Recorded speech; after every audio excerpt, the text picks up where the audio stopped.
All right, so check this out.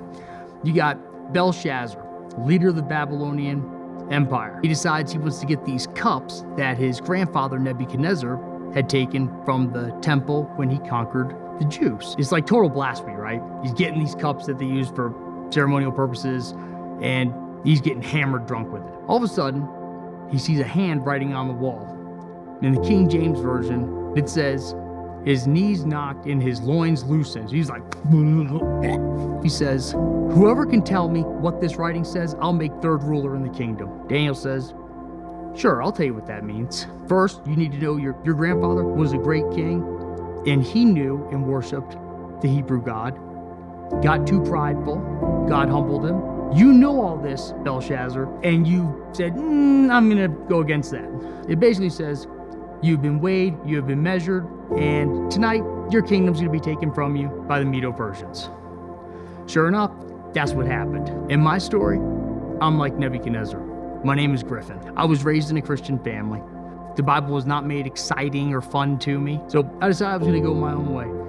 Got involved with the rock band and just chasing whatever dreams and wants that I had. All that time, I said I was a Christian, and the Lord just really convicted me on that. I prayed, Lord, if you're gonna use me, prepare me to be used. And sure enough, that's exactly what God did. God had to humble Nebuchadnezzar. The Bible says that he was made like a beast of the field, that he was eating grass, that his hair grew out like eagle's feathers. When he came out of that, he realized, what he had done. That same way, I went through half my life looking for what TV shows I wanted to watch, what bands I was gonna play with. Pointless stuff.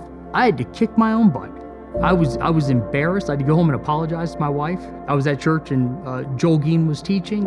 I said, who do you learn from? And he sent me Through the Bible in 24 Hours by Chuck Missler. This blew my mind.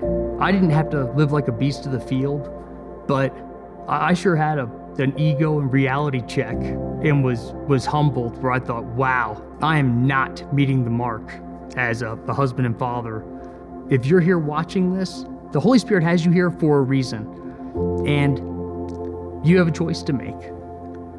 Am I gonna continue to live my life trying to fulfill whatever that void is that I can't find an answer to, or am I gonna go ahead and say, God's brought me here for a reason, God's got a plan for me? Religion is man's attempt to reconcile with God, because they all have the same question throughout all time.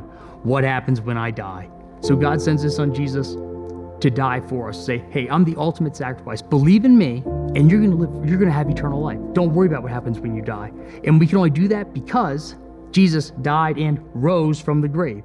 Death has no power anymore. Following Jesus is not easy. It's going to be hard.